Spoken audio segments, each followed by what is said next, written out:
talking about survey techniques and how it's useful in field research and the state of the art today and where it's developed from. Very general question. Okay.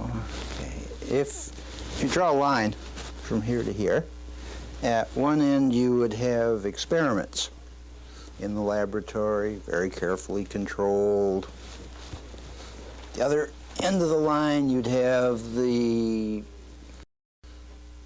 very informal field researcher, the anthropological type, many of whom I guess you'll be talking to. The survey research is sort of halfway in the middle. And to understand what it is, you have to see its differences between the other two types. Now, start with the laboratory.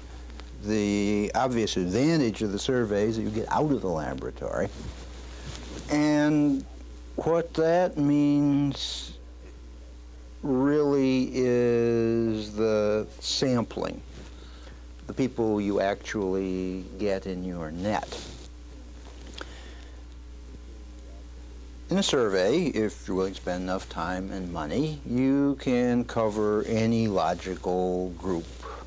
If you want to study the handicapped, you can get national representative sample of the handicapped, or older people, or younger people, or blacks, or whites, or Greek Orthodox, or you name it. And we know enough to know that you can get very misleading results if you work with an unrepresentative sample. Classic examples are of class bias. That is, if you just collar people or you talk to your friends, you're more likely to have people who are better educated than the average, and since education makes a lot of difference, you're going to have misleading results. But they're more subtle ones. There's a famous study of marriage announcements in the New York Times, which turned out to be very biased because they were done during Lent or not during Lent, and some religion did or did not announce its marriages. If you're operating in a laboratory, you generally get people from around wherever you are.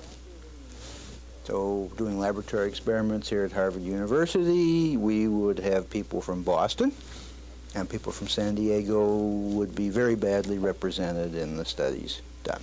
Survey can get out of the library or the laboratory, and with enough time and effort have a fair, that is accurate, representation of any group. But there's another aspect to the representation. A survey will broaden the range of the variables you study. There's a statistical principle that if you shorten the range of your variables, you're going to lower your correlations. So for instance, if you're studying age at Harvard University, Harvard students will range from 18 to 22, something like that. That's 4 or 5 year range. If you're studying age in the general population, it goes from 0 to 99. So in a survey where you're looking at the effect of age, you can get enormous range in age, whereas if you're working with college students or prisoners or workers in a factory and so forth, there won't be so much range. So compared with the laboratory experiment, the survey has the distinct advantage of enabling you to get representative groups. There's no bias in the selection. You don't have too many of this and too many of that. And it also gets a healthy spread on any sort of variables. If you're interested in religion, you're going to get all the religions. If you're interested in TV watching, you're going to get the great whatever range there is in audience. This is the classical argument for surveys. Now, at the other end, the modern professional area probability survey is quite different from the classical field work in that it is, well, two ways. It is much more rigid and organized, and it is a very complicated social enterprise. Now, as a solo field worker, I can put on my pith helmet and go out in the subway and sit in a bar and talk to people and get all sorts of insights and ideas. And there's usually no great control on what I'm going to do next. Somebody says something, I follow it up and say, oh, tell me more about that, and so forth and so on. Surveys are actually extremely rigid. And there's the image of the individual respondent talking to Dr. Gallup and saying, well, Dr. Gallup, here's what I think of the president's policy. In point of fact, the respondent talks to one of, perhaps 100 or 200 part-time workers who are chosen not for their personality, but for their slavish care in following instructions literally. And in the ideal survey, each of these 100 interviewers would do exactly the same thing. As ideally, each question would be read from a schedule with exactly the same stress on this word or that word. And one of the real horrors of the professional survey is the creative interviewer who would say, well, I'll do question 22 first because it might work better on this respondent.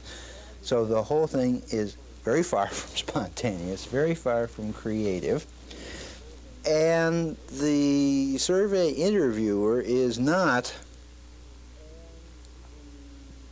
supposed to be a particularly charming or effervescent sort of a person. Rather, we encourage a business-like sort of manner for two reasons. Uniformity, so that each person deals with a standard sort of a stimulus, psychologists would call it, and also because we're afraid of leading or biasing the respondents. As if I say, what is your party preference, and you say Republican, I say, oh, that's wonderful, then you're much more likely in your subsequent questions to give a pro-Republican kind of response, because you say, oh, that person was pleased I'm Republican, they're probably Republican, and so forth. So in that sort of a way, and for a certain fraction of the interviews, we call back in a week or 10 days, frankly, to make sure it took place. But more than that, to check up on the quality. And a number of our very best interviewers, the interviewee can barely remember the person. They say, oh yes, there was a woman here last week and she asked me about so-and-so, but does not remember that they wore a red hat or were striking blonde or whatever. So highly standardized and very, very rigid. Along with the interview schedule, the interviewer gets a ginormous mimeograph thing called specs for specifications. And they tell them exactly what is meant by each question, how to handle if the respondent says, what do you mean by fiscal policy? The interviewer is instructed to say, by fiscal policy, I mean what the government is doing with the banking system or whatever. The purpose, of course, is not to destroy creativity, but to have scientific control. So, while the survey interview does take place outside the laboratory, in the home, real people talking to real people, which is a distinct advantage in social science, it is quite different from the informal participant observation, anthropological kind of interview, because it's very, very carefully controlled, specified, organized. Now, the other aspect of it, which really follows from this organization, is it's a very large, socially organized enterprise. I couldn't give you an exact number, but the typical national survey of the sort done by National Opinion Research Center where I work, or the Michigan Survey Center, or Gallup, or Roper Harris, or anybody, I would suspect that several hundred people will be involved in the sense of charging their time to the project and using its funds from start to go.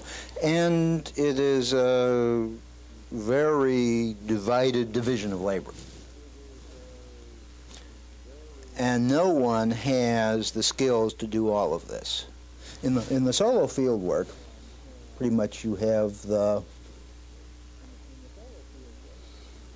lone pilot out there flying through the fog. This is more like the 747 with the computers and the crews and the ground control and so forth and so on. And different people do different things. The interviewer at the end has nothing to do with making up the questions, has nothing to do with drawing the sample. The interviewer is instructed how to choose the respondents. The sampling people, and most of these organizations have sampling departments, because that's highly technical. The sampling department has nothing to do much with the questions or with the actual interviews or seeing the people. And the data processing people, who are another group, never talk to a live person, but work with piles of interviews that are delivered. So it's a very large organization with a very sharp division of labor and large number of very specialized people. Net result is that I know very little about all the things I'm talking about in a literal sense. I've been involved in national surveys for 25 or 30 years. I have never drawn a sample. I would no more draw a sample than I would say mass or scuba dive or whatever. There are highly qualified people who do that. The study director, whoever is in charge of it, has to know enough about these other specialties to try to get them to do it right and to get it coordinated and try to keep it within the budget. But you don't actually have to know how to do any or all of these things. You have to coordinate a group of people. So the natural result of all this is that almost like cyclotrons for physicists, centers have grown up where surveys are actually conducted. And a big change in the nature of social research in the last 25 or 30 years has been that individual professors or investigators do not run surveys out of their hip pockets anymore, but subcontract the work to professional organizations. Do you want to talk more specifically, give a definition of NORC and maybe your association with it as an example of these types of... Okay. I mentioned NORC, which is known to everybody in the profession as NORC. It's the National Opinion Research Center. It is the oldest nonprofit survey center in the world. Surveys began essentially in the middle 30s with the Gallup poll commercially, which grew out partly political polling, but a lot media research, radio, and later the beginnings of TV. Other surveys grew out of the federal government, which was interested, say, in predicting, famous example, predicting crops. How many soybeans are we going to produce next year? And the Department of Agriculture developed surveys to interview farmers and find out how many soybeans they were going to have. NORC was founded in the early 40s with the mission of providing sort of a non-profit analog to the commercial polls that had grown up. The original notion was to do surveys for labor unions and charities and little people. That result has been somewhat ironic. Because of this very large scale and division of labor, professional surveys are extremely expensive. A high-quality national survey these days in the early 80s can run up to $500,000 without being extraordinary in any way. Because of that, labor unions and little people and charitable organizations cannot afford surveys, and the only people who can afford surveys are large federal agencies. So most of the university-affiliated survey organizations, there are several. NORC is affiliated with the University of Chicago in Chicago, Illinois. University of Michigan in Ann Arbor has Survey Research Center, which is the sort of General Motors of the industry. Luckily, there's no Japanese competition. Temple University has a national survey organization. The nonprofit survey organizations are generally affiliated with universities because they draw on so much skill and technology. In order to carry out a survey, you need a sampling statistician, you need consultants in the specific content. If it's an economic survey, you have to talk with economists about how to measure income or welfare or whatever. You need graduate students for cheap labor and so forth and so on. So the most nonprofit survey organizations are connected with universities, but they are funded by outside sponsors called clients in the trade. The larger ones, almost all these days, from the federal government. So it is a very interesting flow of ideas and money from the university sector to Washington, D.C. and back and around. I want to slowly push you to be more and more technical. Sure. But one of the prevalent things that they use on the other side of the river are mail surveys. They send out a lot of these types of things, and then the people back at the business school actually end up tabulating the graduate students. If you could talk to direct interview versus mail survey as different techniques which may apply to different types of questions you want answered, or maybe not. There are at least three main approaches to collecting survey data. The statistical theory doesn't care whether it's by mail or telephone or personal interview, but the actual mode of operation is quite different. You have the personal interview where somebody knocks on the door, sits down, goes through the long questionnaire. This has obvious advantages. The main one is that if I ask you something and you say, I can say, well, now would you explain a little bit more about Whereas if you're filling out a questionnaire and you put some weird inscrutable thing, I will never get it unscrewed. So the personal interview has a distinct advantage that the interviewer, even though operating under this very tight leash, can probe confusing things, can, well, in some examples, you can ask the person to go check something. A lot of people don't know their ages. If you ask someone their age and say, gee, I'm not sure, the interviewer can say, well, now, is there a family Bible or something? You go look it up in. So the personal interview has that distinct advantage. It's also extremely expensive. And there's a lot of technology associated with surveys at the computer end, but the main costs are in data gathering, and there's just no way an interviewer can interview faster. An hour interview still takes an hour, just as it did in 1930, and interviewers are getting paid somewhat more than they got in 1930.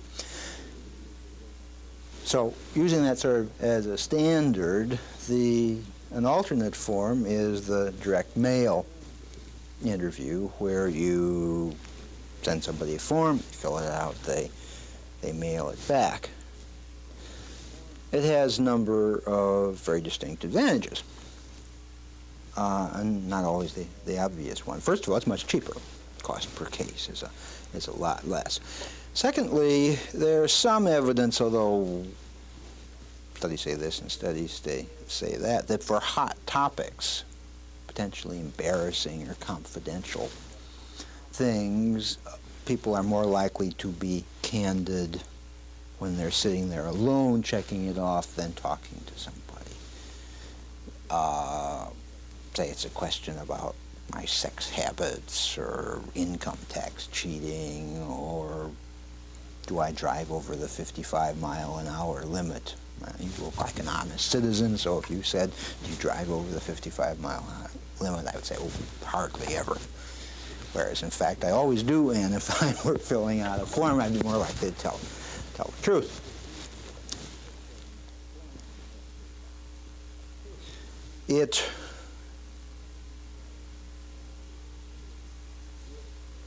Direct mail has another advantage, that the mailman can get in places that the interviewer can't. Everybody gets their mail. Survey interviewer may be turned back at the door in, say, a very fancy high-rise apartment with a door. The greatest obstacle to social science progress is the doorman. A good doorman, bad doorman, no problem, but good doormen keep people out of high-rise apartments. But the mailman is always let in, so you can mail to anybody. Okay. The disadvantages of direct mail are the obvious one that you can't. If the answer is inscrutable or illegible or whatever, there you are. Although there are many combinations. For instance, you can have a direct mail survey and call up people if you have their phone number. Sometimes you have a personal interview and then leave a longer questionnaire part with people, and more sophisticated people, mixed modes. The direct mail, having said these wonderful things about the direct mail survey, it has the notorious drawback of very, very low completion rates. The completion rates for a personal interview survey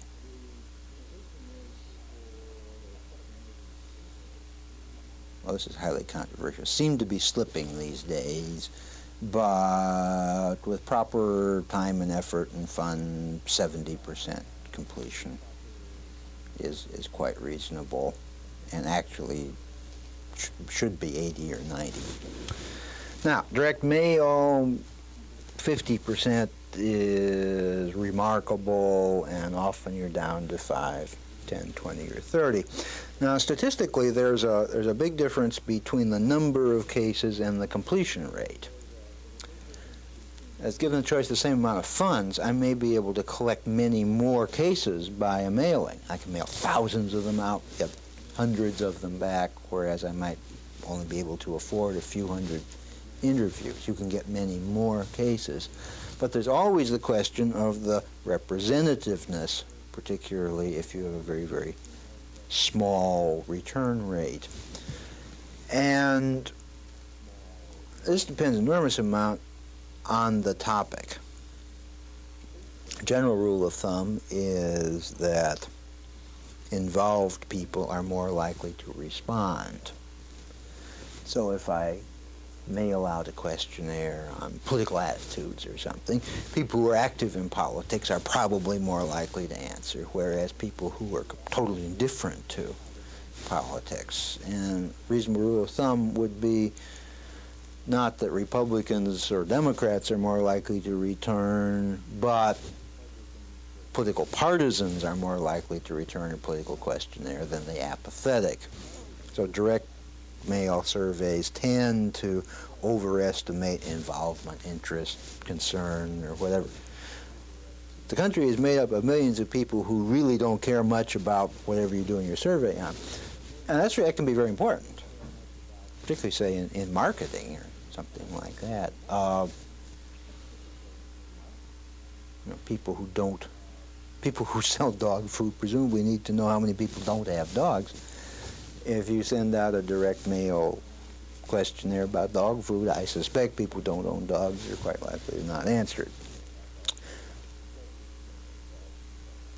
So, you have direct mail. There's a third form of survey which has become rehabilitated. This is the telephone survey, and it has an interesting intellectual history.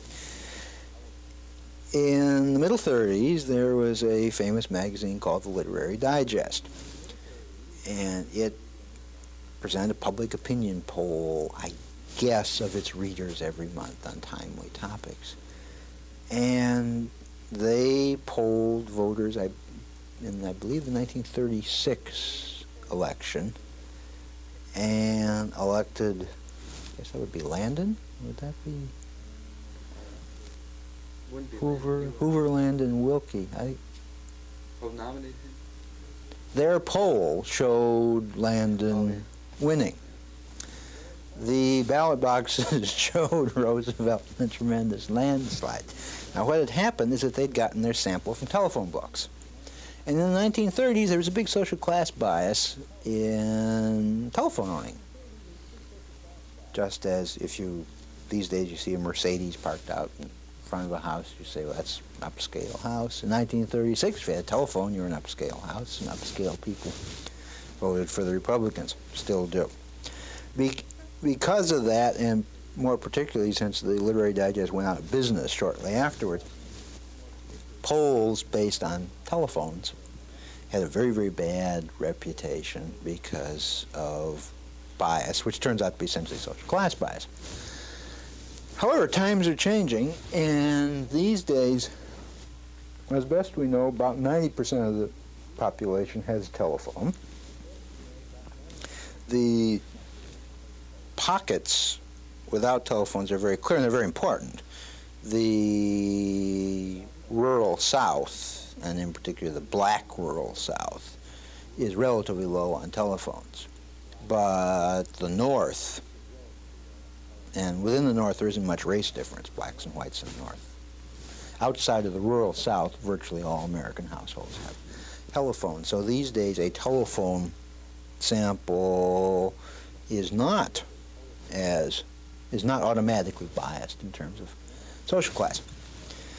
The telephone is even better than the postman in terms of getting there. As the postman will get it stuck through the slot in the door, the telephone actually rings and somebody answers it. And telephone samples have been rehabilitated and are now, among the sophisticates, considered quite chic because of the ability of the telephone to get into high rises and to actually reach people. A lot of the problem of non-response in surveys is not people saying, take your survey and go away, but people who you never find. People who work odd hours, or traveling salesmen who are never home, and so forth and so on, and they're easier to hound down by telephone. Now, the step beyond that, the really cutting-edge technology, and it's used every day by some of the more sophisticated market researchers, thousands and thousands of interviews, is the computerized telephone interview, where an interviewer with a headset and a TV scope will sit at the TV scope. Then the scope will type out the question. There's no printed question there. It's you read what it says, you say, and then you type something into the thing. Now, when you do that, the machine can be programmed to make very sophisticated checks and adjustments in the questionnaire. Questionnaires often have branches.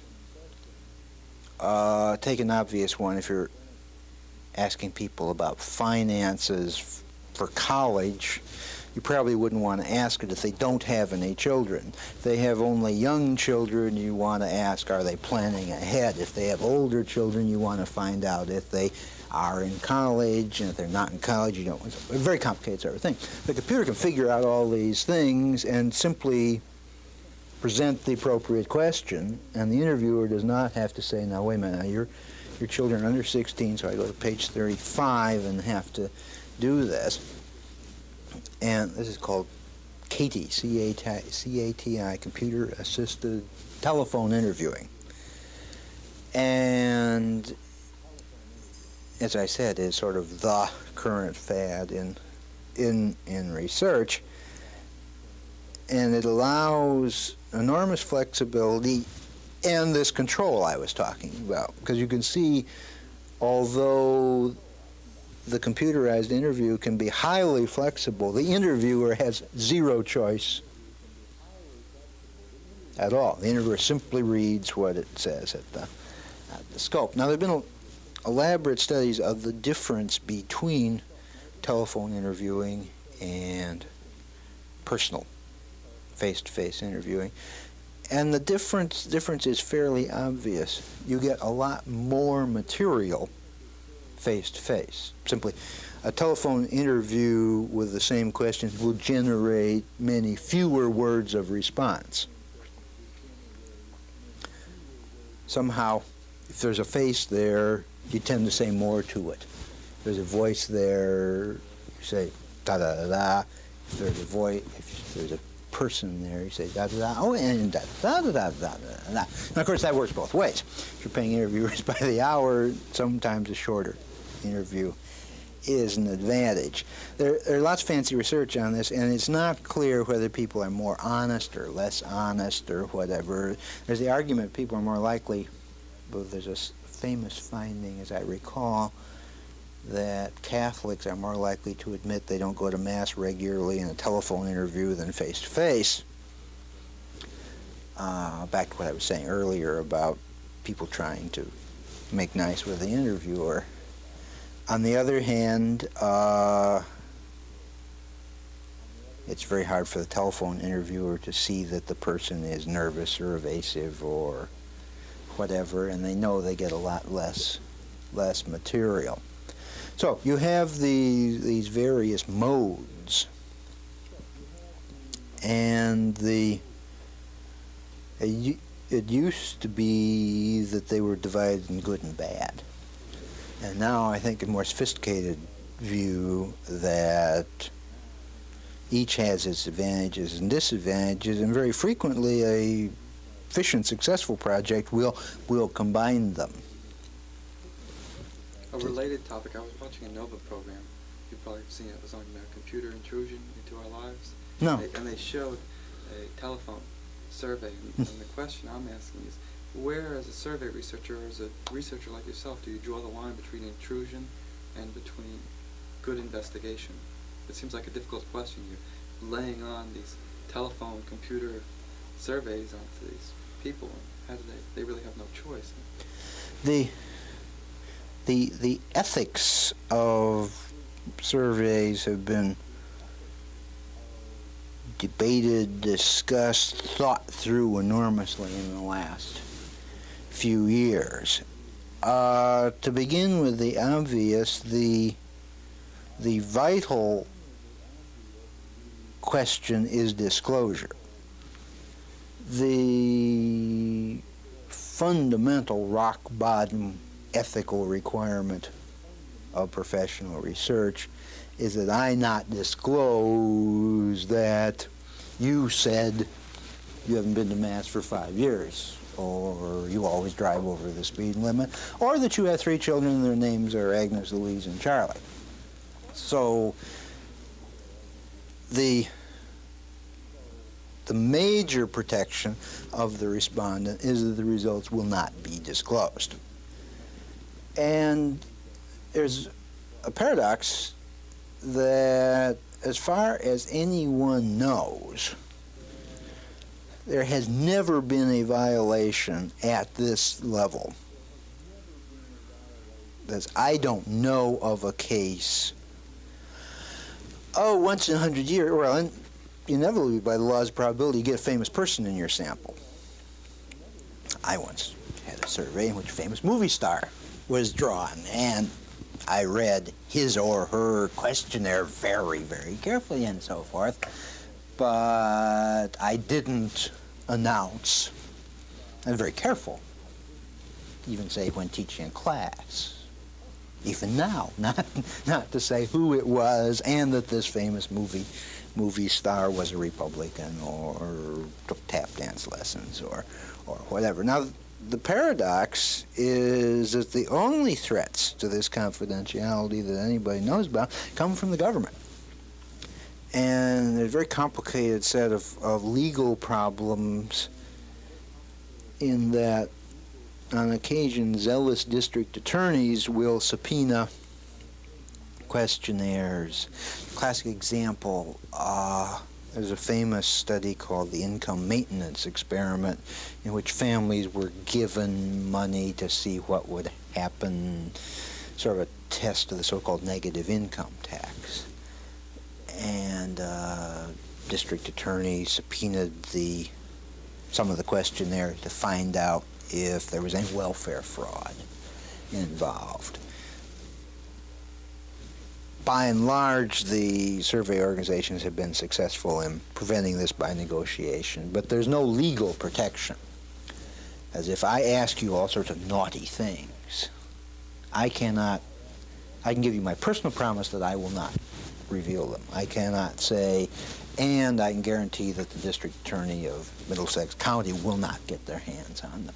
So in some areas, say for instance drug research, a lot of survey on drug usage and drug research, and very difficult problems of assurance of confidentiality. So the first ethical matter is confidentiality, and this, in everybody's experience, is no problem. Then you have the question of consent. Now, the survey people argue that surveys almost intrinsically have consent.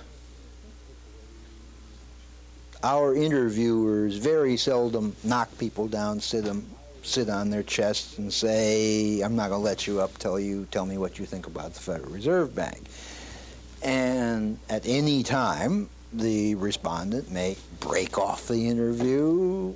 Some do. The interviewers are instructed to make a diplomatic attempt to maintain it, but if people really don't want to tell you anything, they don't have to. There's no way to compel them, which is quite different than some social science experiments where you can get data on people without their knowledge.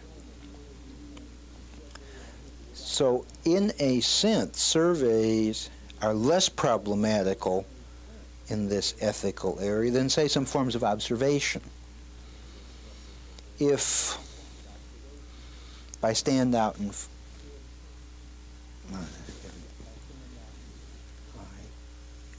if you're working in a large office and I unobtrusively count how many times you go to the water cooler, you may not know that I'm a researcher, and I might be getting information potentially harmful to you that you're at the water cooler half the time and never working, and somebody else is a hard worker.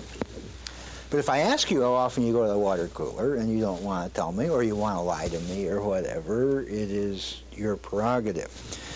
So in the matter of consent, surveys have a built-in self-protection, which is quite different from the field observation, where if I go to a bar and you're dumb enough to start talking about how you goof off on the job,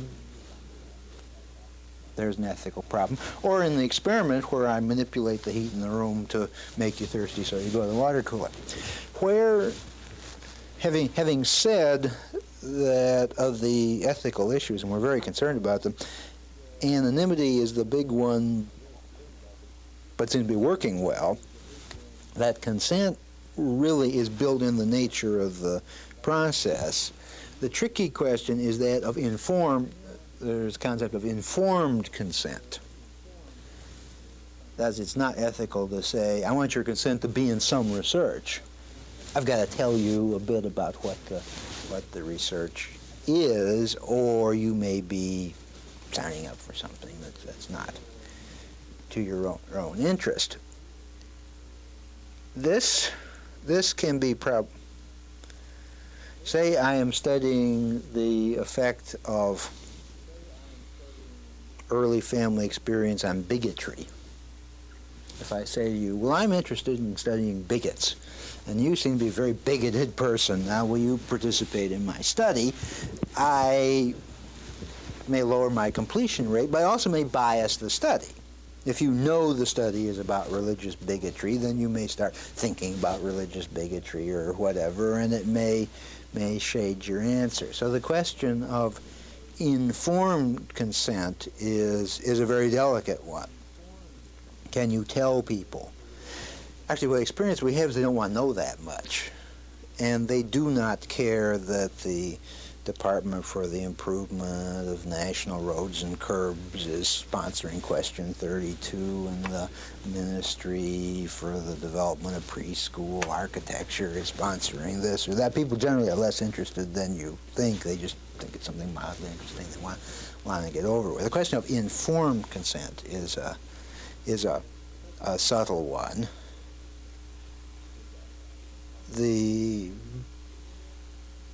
But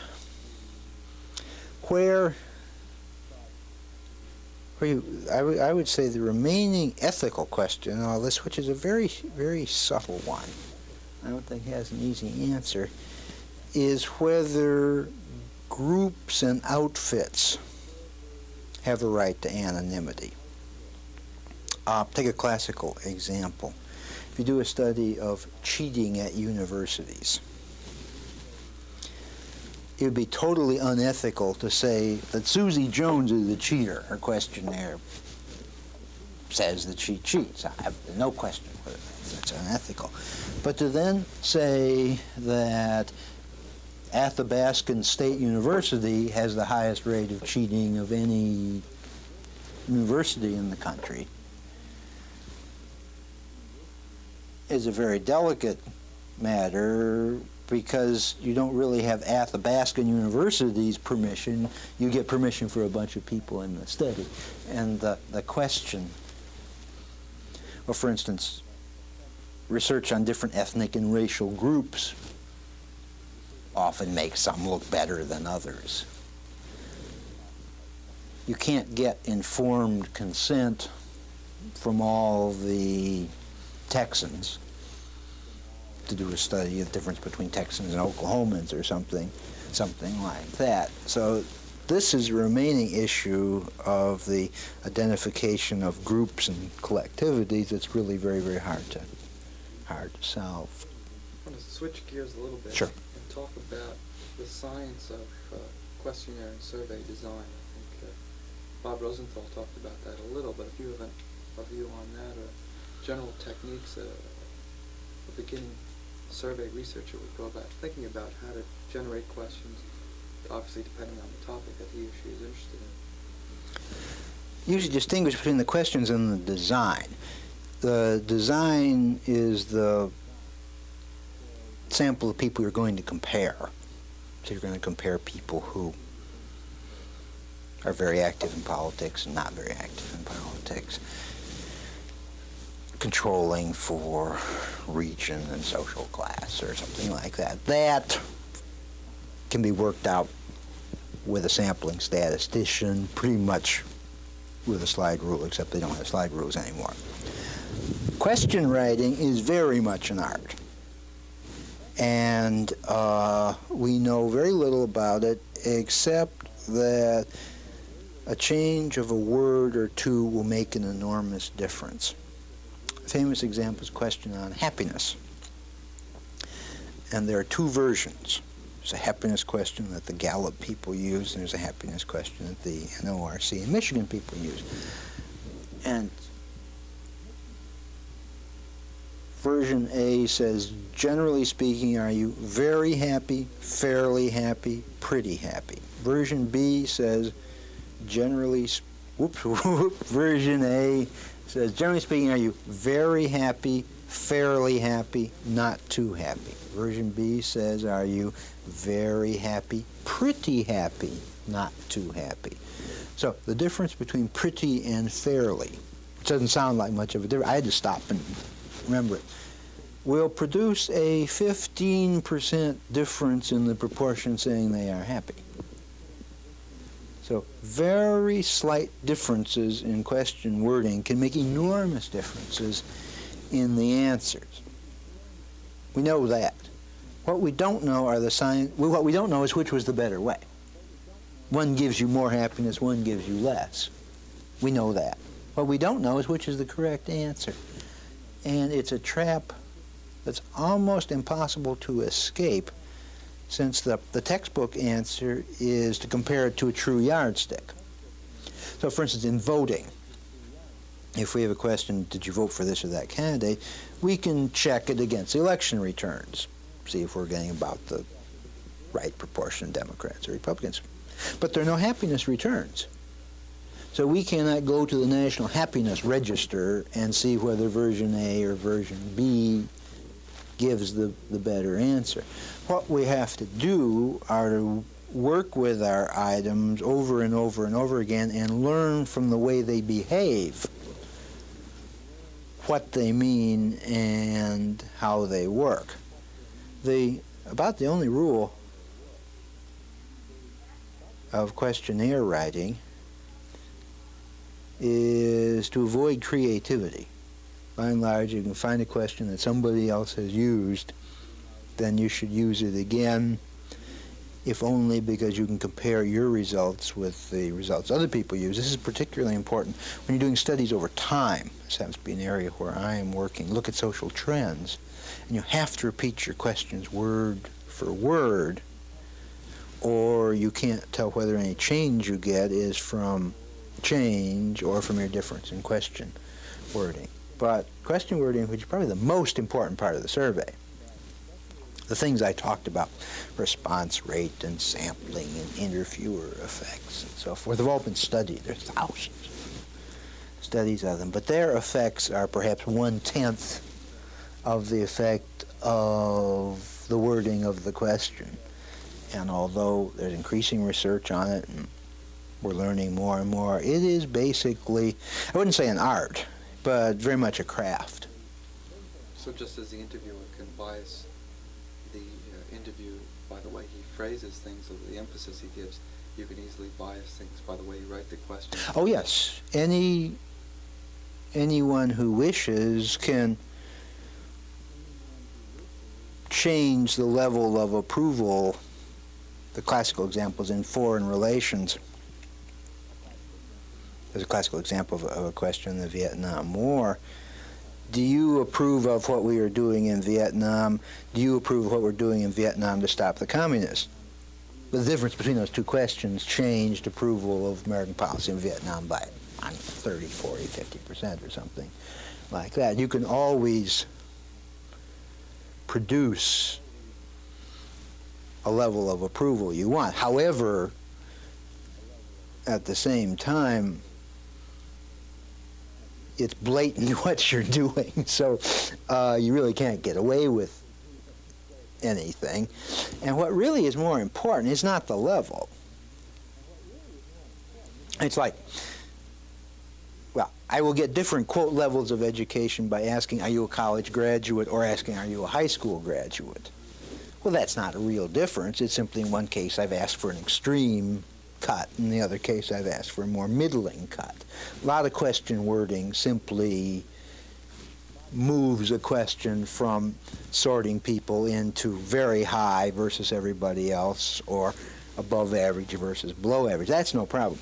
Where the question wording is really problematic and very subtle is where it would change a relationship. Sometimes you can write a question that will look just like another question, but better educated people will be more likely to say yes, and the other version of the question that looks very much the same, better educated people are not more likely to say yes. Now that is scary. That's when question wording affects the relations between variables that it really becomes problematic, and we're just beginning to study that. The other related matters, we're just beginning to understand how the order of questions and the arrangement of questions makes a real difference. Take an obvious one. If you ask people about federal spending after you've asked them a whole series of specifics, what about this program, what about that program, what about the other program, after you've sort of reviewed all the programs, they're more in favor of spending. Whereas if you just out of the blue ask, how do you feel about federal spending, people are less favorable. So where you put the question in the order can have a big effect on this distribution. We're just beginning to understand these things which are crucially important. Excuse me, if you could talk a little more technically about sampling procedures in general, the technicalities involved. The actual procedure in drawing a sample is called, for most surveys, there are always exceptions, it's called area probability sampling. The easiest sort of sampling is when you have a list. If I want to sample the students at Harvard, except for questions of confidentiality, the Harvard registrar would not let me have a list of all the students, but I get a copy of the Harvard telephone directory, and in effect, by using dice, pick every fifth name or whatever. No problem at all.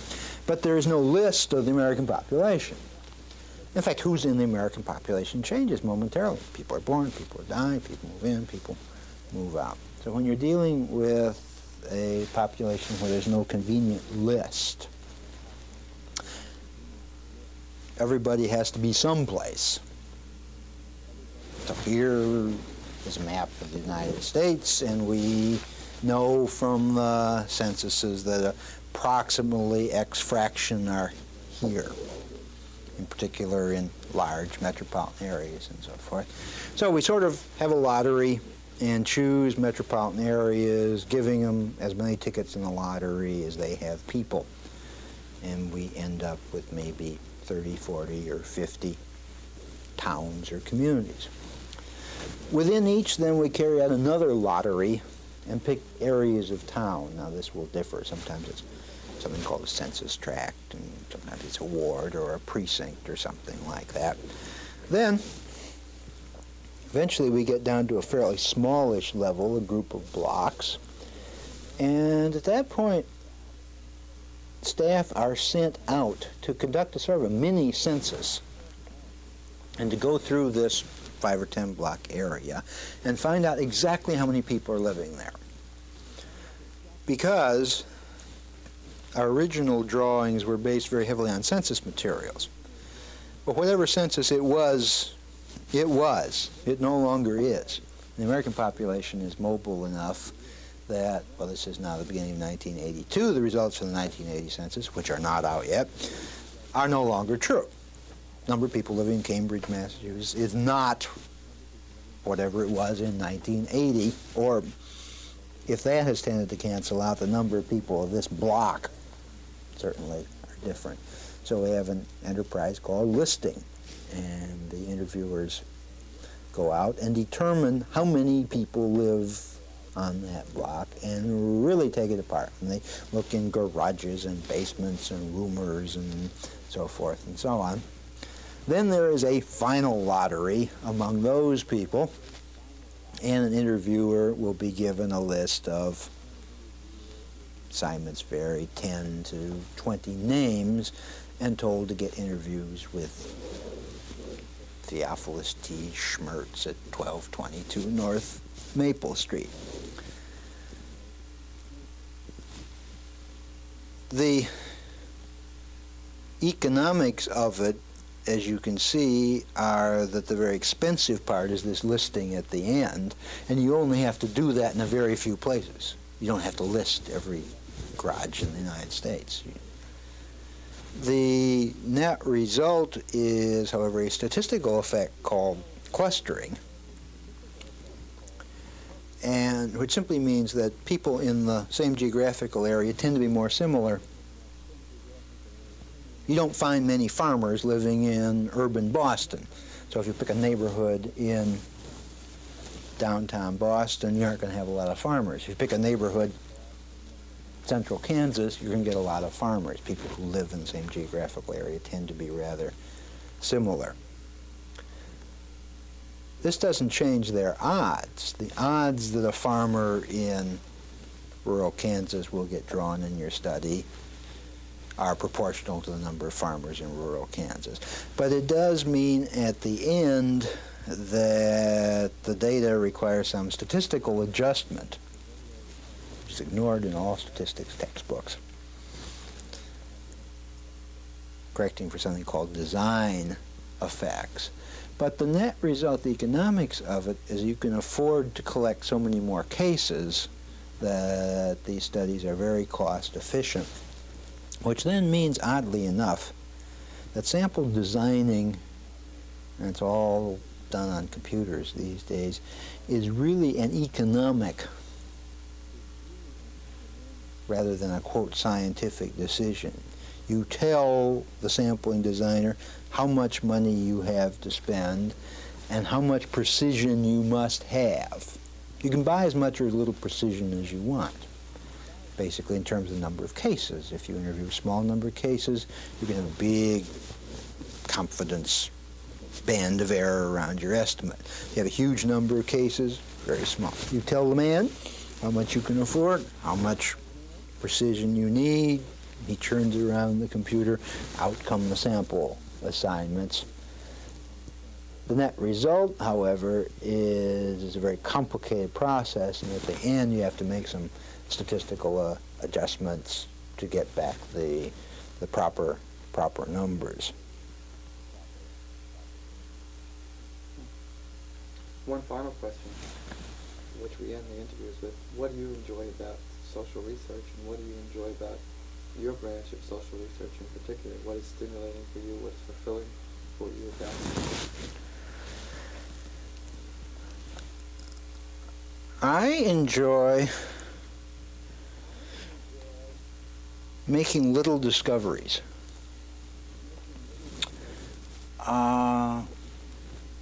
I was working with some data from an NORC study at home yesterday, and I discovered that English Catholics, that is, American population, people who are Catholic but whose national origin is England, rather than, say, France or Germany or whatever, have very different attitudes and opinions and social standing than other groups. And I'm probably the only person in the world who knows that. That's not very important. It's not a world-shaking fact. But when you work with data about the whole United States, you learn endless, fascinating facts and properties of this very complicated society we live in. So a survey takes a long time. It takes a year to 2 years from start to end. Most of it's tedium. And the part where you have to cut the budget is just hell. What is fun is when the interviews are finally in and the data are all cleaned up and you start to make your tabulations and you see, oh, hey, do you know, oh my, this increases, or do you know that 22% of people do this, or English Catholics are very, very different. Actually, something really quite relevant in the same data set we're finding nobody really looked at very seriously. They've taken the black population born in the North, living in the North, black population born in the South, living in the South, and the black population born in the South, living in the North. They are as different as Jews and Protestants. There are three very different social groupings in the black population, whether they're old Northerners, old Southerners, new migrants. And discovering these things is an enormous amount of fun. Then, once you've discovered them, they have to be analyzed formally and written up, and that's tedium again. So for me, at least, the fun is in the middle of actually seeing interesting results come out of the data. And I guess you have enough fun in that 10 or 15 minutes to justify all the tedium in the 6 months before and after. Good. Great.